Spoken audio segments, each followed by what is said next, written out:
Rire direct. On parle sans embâche, sans langue de bois.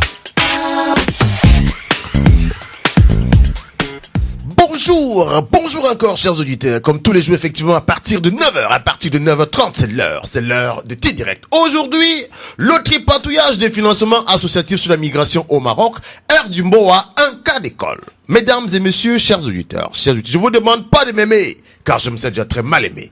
Je vous demande seulement de m'écouter, de me supporter. Le temps de cette type quand ça passe dans leur feu qui prend toute sa valeur. Et pour le cas d'espèce, je suis leur fève et vous êtes la matière.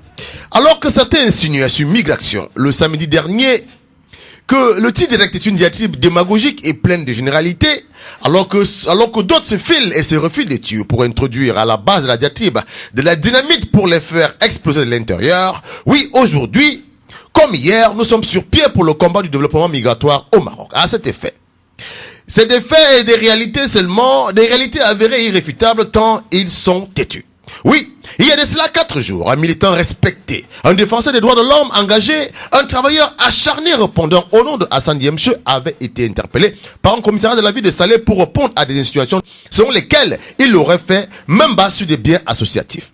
Association au sein de laquelle, pourtant, il est vice-président. La plainte introduite par le président Mboa Culture, qui n'est nul autre que Armel Ndiaté, visiblement coaché par une main invisible, sur laquelle nous allons essayer de mettre un visage prochainement. Revenons-en aux faits. Il y a de cela 3 ans, environ, un jeune homme nouvellement sorti d'une école de design Marrakech, chargé de son savoir acquis, il décida de créer une web radio, afin d'y passer des annonces, des achats et des ventes, et des biens et des meubles. C'est donc ça son projet. C'est alors que par un concours de circonstances, cherchant désespérément des personnes, ressources sur lesquelles il pouvait s'appuyer pour pouvoir faire décoller sa machine, un certain Zinedine Zobo, ZZ, de son nom de coach encadré de jeunes footballeurs échoués au royaume chérifien suite à des fausses promesses de carrière professionnelle de footballeurs dans les clubs marocains par certains agents véreux. Zinedine Zobo, un visionnaire, un wise man, wise the wise, comme on dit dans le jargon de la communauté noire, lui recommandera Hassan Diemche, connu de tous comme étant le communicateur, le reporter de la communauté noire par excellence, car il ne se passe d'événements heureux ou malheureux sans que ces derniers ne l'aient couvert depuis toujours.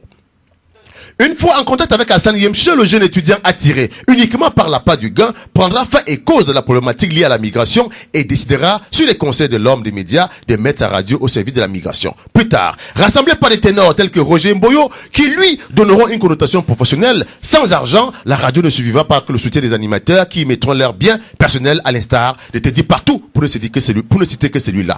Tout se passera bien, tant la passion était forte, et du mot à fit son chemin jusqu'au moment où ils décidèrent de trouver des financements pour un meilleur service. Pour que cela soit fait, il y avait une option, se constituer en association, car Air du Mboa, comme entreprise, ne décollait pas du tout. C'était plutôt un gouffre à sous pour ses acteurs, pour les animateurs de tous les jours. C'est ainsi que Mboa Culture verra le jour, ayant pour président Armel Ndiaté et pour vice-président Hassan Diemche, 2 Marocains, notamment un certain Mohamed qui travaille auprès du Forum des alternatives, ou encore peut-être de la radio LJ Sur, c'est une radio associative du Forum des alternatives. C'est alors que les choses deviennent sérieuses, car ainsi appuyée, la jeune association se verra vite repérée et très vite financée. En effet, une somme de 100 000 dirhams sera donnée en plusieurs tranches à ce qu'il paraît, car il se pourrait même d'ailleurs que la somme soit plus importante que ça. En réalité, le président, très bien coaché par Mohamed, un cadre du forum, c'était plus haut, Armel Ndiaté, il montera les autres membres de l'association, il les mettra hors jeu, les bootera en touche. C'est donc à peine si le matériel nécessaire pour la radio sera acheté. Les voyages de formation prévus en Égypte, en Tunisie ne seront jamais faits. Plutôt, le président profitera pour aller dans son pays pour, paraît-il, se la couler douce. En effet, au bout de quelques jours, au bout de quelques mois seulement, tous les autres membres de l'association sont partis. Par ailleurs, animateurs de la radio, ils vont tous démissionner sans que effectivement la radio ne soit, qu'elle n'existe plus. En fait, la radio sera fermée. À un moment donné, il arrêtera de mettre, il ne mettrait plus que la musique, que des programmes copiés-collés ça et là sur Internet. C'est des programmes qui d'ailleurs même seront interrompus. Le président bourré des fonds qu'il partagera avec qui vous imaginez vous-même n'écoutera à aucun moment son vice-président. Le travail infatigable sera ainsi paralysé par tant de cupidité.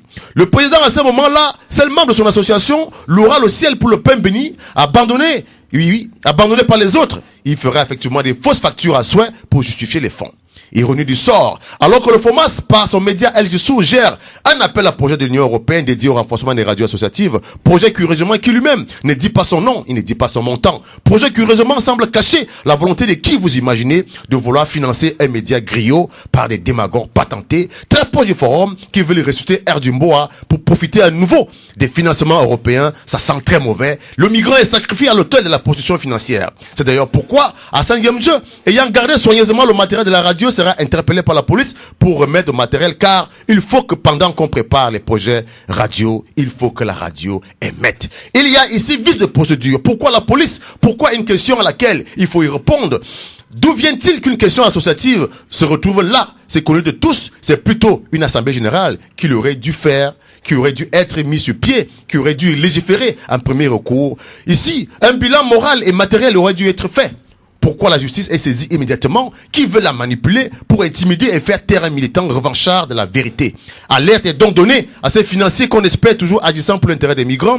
Stop au financement des projets bidons, des éléphants blancs. Non à l'alimentation des caciques, ces réseaux malsains de corruption de la migration. Voilà. Maintenant que j'ai encore osé parler, dis la vérité, j'attends toujours cette convocation qui tarde à arriver. C'était Direct.